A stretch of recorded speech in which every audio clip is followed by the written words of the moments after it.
Hello प्यारे बच्चों, आज हम आप लोगों को क्लास 11th की फिजिक्स का चैप्टर नंबर 2 पढ़ाएंगे, जिसका नाम है मात्रक एवं मापन, यूनिट्स एंड मेजरमेंट। मेरे प्यारे बच्चों ध्यान दीजिएगा, इसके पहले हमने फर्स्ट चैप्टर आपको पढ़ा दिया है, 4 पार्ट में कंप्लीट किया हूं, उसे अच्छी तरह से पढ़ लीजिए और उसका नोट्स बना लीजिए। शायद ऐसा नोट्स फिर दोबारा आपको मिलने वाला नहीं है। चैप्टर नंबर 2 को देखिए, इसकी भी नोट्स बनाते जाइएगा और ये बहुत ही बेहतरीन चैप्टर है। चलिए प्यारे बच्चों देखते हैं मात्रक एवं मापन, यूनिट्स एंड मेजरमेंट में फर्स्ट पॉइंट है भौतिक राशियां, फिजिकल क्वांटिटीज। ये भौतिक राशियां क्या होती हैं? तो प्यारे बच्चों जरा ध्यान दीजिए कि ये भौतिक राशियां क्या होती हैं। यहाँ पर दिया है वे राशियां जिनको मापा जा सके तथा जिनके संदर्भ में भौतिकी के नियमों को व्यक्त किया जा सके, भौतिक राशियां कहलाती हैं। तो प्यारे बच्चों कहने का मतलब ये है कि भौतिक राशियों की जब बात आती है तो भौतिक नियमों के आधार पर, और उसे हम माप भी सकें, लेकिन किसके आधार पे? भौतिक नियमों के आधार पर उसे माप सके, व्यक्त कर सकें, तो वही हमारी भौतिक राशियां होती हैं। तो प्यारे बच्चों जरा देखिए एग्जाम्पल में दिया हूं, द्रव्यमान व लंबाई व समय, ताप, त्वरण, बल आदि, ये सब क्या है? ये सब भौतिक राशियां हैं। तो प्यारे बच्चों अब हम ये जानेंगे कि भौतिक राशियां कितने प्रकार की होती हैं।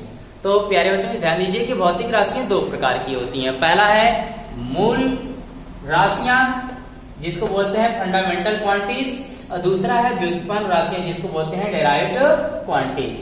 तो प्यारे बच्चों सबसे पहले हम जानेंगे कि मूल राशियां क्या होती हैं। चलिए स्टार्ट करते हैं फंडामेंटल क्वांटिटीज। वे भौतिक राशियां जो अन्य किसी भी राशि पर निर्भर नहीं करती है, मूल राशियां कहलाती हैं। कहने का मतलब प्यारे बच्चों कि जब भी बात आए मूल राशियों की, तो मूल राशियां वे राशियां हैं जो किसी पर निर्भर नहीं है। कोई भी राशि इनको अपने अंडर में नहीं कर सकती, ये स्वतंत्र हैं, खुद पर निर्भर, किसी दूसरी पर नहीं, वो होती है मूल राशियां। एग्जाम्पल में द्रव्यमान, लंबाई, ताप, समय। मेरे प्यारे बच्चों कहने का मतलब है कि द्रव्यमान, लंबाई, ताप, समय ये केवल और केवल खुद में समाहित है, कोई किसी और से मिलकर के ये बनी नहीं है।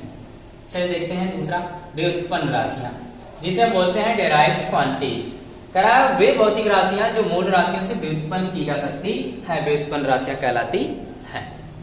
प्यारे बच्चों अभी आपने मूल राशियों के बारे में देखा है, अब फिर हम बता रहे हैं कि व्युत्पन्न राशियां क्या हैं। व्युत्पन्न राशियां कहने का मतलब कि ये मूल राशियों पर ही डिपेंड है, मूल राशियों के द्वारा ही ये व्युत्पन्न राशियां प्राप्त की जा सकती हैं, उत्पन्न की जा सकती हैं, व्युत्पन्न की जा सकती हैं। देखिए वे भौतिक राशियां जो मूल राशियों से व्युत्पन्न की जा सकती हैं, व्युत्पन्न राशियां कहलाती हैं। तो कहने का मतलब इनका निर्माण मूल राशियों से ही होता है। चलिए प्यारे बच्चों एग्जाम्पल में देखते हैं, वेग, त्वरण, बल, कार्य, ऊर्जा आदि। मेरे प्यारे बच्चों कहने का मतलब यह है कि आपने जान लिया कि ये मूल राशियां जो द्रव्यमान, लंबाई, ताप, समय आदि है, ये किसी पर निर्भर नहीं होती हैं, लेकिन ये व्युत्पन्न राशियां इनसे मिलकर बनी हैं। जैसे देखिए वेग का निर्माण हुआ है, वेग बराबर क्या? दूरी बटे में समय, दूरी बटे में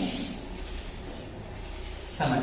तो प्यारे बच्चों जरा देखिए, समय यानी दूरी हम लंबाई मापते हैं, ये दूरी और समय है क्या? सब मूल राशियों के ही हैं। देखिए दूरी हमारी किस में मापी जाती है? लंबाई, दूरी को हम लंबाई बोलते हैं, और समय दिया ही है। इन दोनों से मिल करके इस वेग का निर्माण हुआ है। तो बताइए मित्रों, मेरे प्यारे बच्चों, मूल राशियां मिली हैं तब जाकर के हमें व्युत्पन्न राशियां प्राप्त हुई हैं। तो आप सिंपल सा परिभाषा दोनों को दे सकते हैं, वे राशियां जो स्वतंत्र हैं मूल राशियां कहलाती हैं, और वे राशियां जो किसी दूसरे से मिलकर बनती हैं व्युत्पन्न राशियां कहलाती हैं। चलिए प्यारे बच्चों इसको नोट कर लीजिए।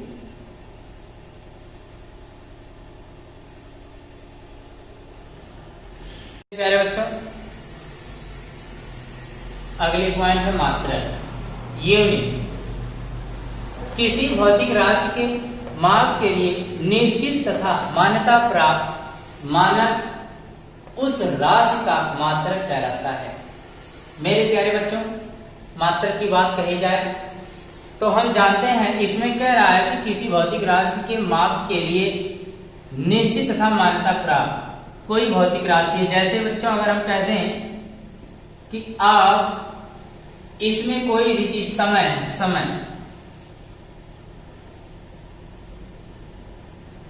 इस राशि का मात्रक क्या होगा? तो मेरे प्यारे बच्चों, जो दिया है इसका सेकंड। मेरे प्यारे बच्चों, इसका मात्रक है सेकंड। ये जो सेकंड है इसको मान्यता मिली है भौतिक राशियों के लिए कि समय का मात्रक क्या होता है? सेकंड होता है। उसी तरह से प्यारे बच्चों लंबाई है, तो लंबाई जानते हैं, लंबाई हमारी ये क्या है? भौतिक राशि है। इसको मापने के लिए हम मीटर का प्रयोग करते हैं, किलोग्राम करते हैं, सेंटीमीटर, बहुत सी छोटी छोटी मात्राओं बड़ी बड़ी को यूज करते हैं। तो लंबाई का जो मात्रक होता है वो मीटर होता है। तो मेरे प्यारे बच्चों, यही मीटर हैं जिनको मान्यता प्राप्त, जो निश्चित है मान्यता प्राप्त मानक है, उस राशि का ही क्या कहलाते हैं? मात्रक कहलाते हैं, अर्थात लंबाई का मात्रक मीटर। तो मेरे प्यारे बच्चों, इसको हम समझाने के लिए एक पॉइंट लिए हैं। किसी भौतिक राशि के लिए, यानी कोई भी भौतिक राशि है उसके लिए, जैसे हम कोई भौतिक राशि क्यों माने हैं, वो कोई भी भौतिक राशि होगी, उसके लिए n मल्टीप्लाई u किए हैं। n मल्टीप्लाई u कहने का मतलब ये क्या दर्शा रहा है? कह रहा है u जो है भौतिक राशि q का मात्रक है। मेरे प्यारे बच्चों जरा ध्यान दीजिएगा। जैसे अगर हम कह दें कि चलिए बताइए दूरी अगर हम कह दें कि कोई एक बिंदु से दूसरी बिंदु तक की मान लिया जाए 2 किलोमीटर है, 2 किलोमीटर है। तो मेरे प्यारे बच्चों यू की जगह क्या है? किलोमीटर। तो मेरे प्यारे बच्चों यही इसका क्या है? यानी इस दूरी वाली राशि का मात्रक है किलोमीटर, यानी यू। और एन जो है ये किलोमीटर कितनी बार है? 2 बार है, 2 किलोमीटर, यानी जितनी बार यू राशि क्यू में सम्मिलित है उसको दर्शाता है। यानी इस दूरी, इस राशि में मात्रक जो है कितनी बार सम्मिलित है? 2 बार, यानी 2 किलोमीटर। 2 किलोमीटर, 2 जो है वो n को दिखाता है, किलोमीटर जो है वो u को दिखाता है। तो मेरे प्यारे बच्चों देखते हैं, दूसरी पॉइंट भी है, करा है किसी भौतिक राशि का मात्रक बदलने पर, कोई भौतिक राशि है उसका मात्रक बदल दें, उसके बावजूद भी राशि का परिमाण नहीं बदलता है। जैसे मेरे प्यारे बच्चों कह रहा है कि यहाँ भौतिक राशि क्यू है, इसको n1 u1 is equal to n2 u2 ले लिया गया है। इसमें प्यारे बच्चों ध्यान देना कि u1 u2 जो है राशि q का मात्रक है, अलग अलग है, और n1 n2 इससे संबंधित संख्यात्मक मान है। चलिए मेरे प्यारे बच्चों, इसको ध्यान में रखते हुए अब आते हैं भौतिक राशि के मात्रक के गुण। ये जो भौतिक राशि होती है इसके मात्रक के क्या क्या गुण होते हैं और क्या क्या होने चाहिए उसको देखते हैं। तो मेरे प्यारे बच्चों पहला है, यह सटीक रूप से परिभाषित होना चाहिए। मेरे प्यारे बच्चों सटीक का मतलब ठीक और सही रूप से। नंबर 2, यह उपयुक्त आकार का होना चाहिए। तो मेरे प्यारे बच्चों उपयुक्त का मतलब ये हुआ कि इसका आकार जो भी होना चाहिए उसके प्रयोग में लाने योग्य होना चाहिए। कह रहा है प्यारे बच्चों तीसरा, यह आसानी से सुलभ होना चाहिए। मेरे प्यारे बच्चों कहने का मतलब है कि ये मात्रक भौतिक राशि के लिए सुलभ होने चाहिए। मेरे प्यारे बच्चों पॉइंट 4 है, कह रहा है यूनिट की प्रतिकृतियां आसानी से उपलब्ध होनी चाहिए। मेरे प्यारे बच्चों कह रहा है इसे समय के साथ नहीं बदलना चाहिए। कहने का मतलब है कि आज ये 2 किलोमीटर है तो कल ये 4 किलोमीटर होगा, इसके बावजूद भी ये किलोमीटर ही होगा, बदल नहीं जाएगा, अर्थात बदलना नहीं चाहिए। कह रहा है इसे बदलते भौतिक परिस्थितियों जैसे तापमान, दबाव आदि के साथ नहीं बदलना चाहिए। जैसे हम कहते हैं तापमान और दबाव की बात, तो तापमान अधिक हो जाए तो इस पर कहिए कि मात्रक बदल जाए, तो ये नहीं होना चाहिए। दबाव अधिक हो जाए तो इससे कह दिया जाए कि इसका मात्रक चेंज हो जाए, नहीं होना चाहिए। मेरे प्यारे बच्चों, भौतिक राशि के मात्रक के ये हैं 6 गुण जिसको आपको लर्न करना होगा। तो मेरे प्यारे बच्चों, इसको राइट कर लीजिए। मेरे प्यारे बच्चों, देखते हैं मात्रक 2 प्रकार के होते हैं। प्यारे बच्चों, आपका चैप्टर है मात्रक एवं मापन। इसमें मात्रक जो है वो 2 प्रकार के होते हैं। पहला है मूल मात्रक, दूसरा है व्युत्पन्न मात्रक। मूल मात्रक को फंडामेंटल यूनिट्स बोलते हैं, व्युत्पन्न मात्रक को डेराइव्ड यूनिट्स बोलते हैं। तो मेरे प्यारे बच्चों, मूल मात्रक क्या होते हैं पहले हम इसको जानेंगे, ठीक है। चलिए मेरे प्यारे बच्चों, मूल मात्रक कह रहा है ऐसे मात्रक जिनका उपयोग मूल राशियों के मापन के लिए किया जाता है मूल मात्रक कहलाते हैं। तो मेरे प्यारे बच्चों जरा ध्यान दीजिएगा, हमने इसके पहले आपको राशियां बताया था। राशियां भी 2 प्रकार की होती हैं, एक मूल राशियां होती हैं, दूसरा व्युत्पन्न राशियां होती हैं। तो मूल राशियों के लिए जो मात्रक यूज होते हैं, प्रयोग होते हैं, उसे ही हम क्या कहते हैं, मूल मात्रक कहते हैं। और व्युत्पन्न मात्रक, जो व्युत्पन्न राशियां उनके लिए प्रयोग होते हैं तो व्युत्पन्न मात्रक कहलाते हैं। लेकिन मूल मात्रक के बारे में कुछ और बताएंगे कि ये मात्रक ऐसे हैं जो किन्हीं मात्रकों से मिलकर के नहीं बनते हैं और ये हमेशा स्वतंत्र होते हैं। देखिए कह रहा है मूल मात्रक पूर्ण रूप से स्वतंत्र होते हैं तथा इन्हें किसी अन्य मात्रक से व्युत्पन्न नहीं किया जा सकता। प्यारे बच्चों, हमने कहा कि ये ऐसे मात्रक हैं जो किसी और मात्रकों से करके नहीं बनते हैं। ये क्या रहते हैं, ये हमेशा स्वतंत्र होते हैं। जैसे मीटर, मीटर एक ऐसा मात्रक है जिनको बनाने के लिए हमें किसी दूसरे मात्रक की जरूरत नहीं है। किलोग्राम भी वही कार्य करता है, सेकंड भी वही कार्य करता है।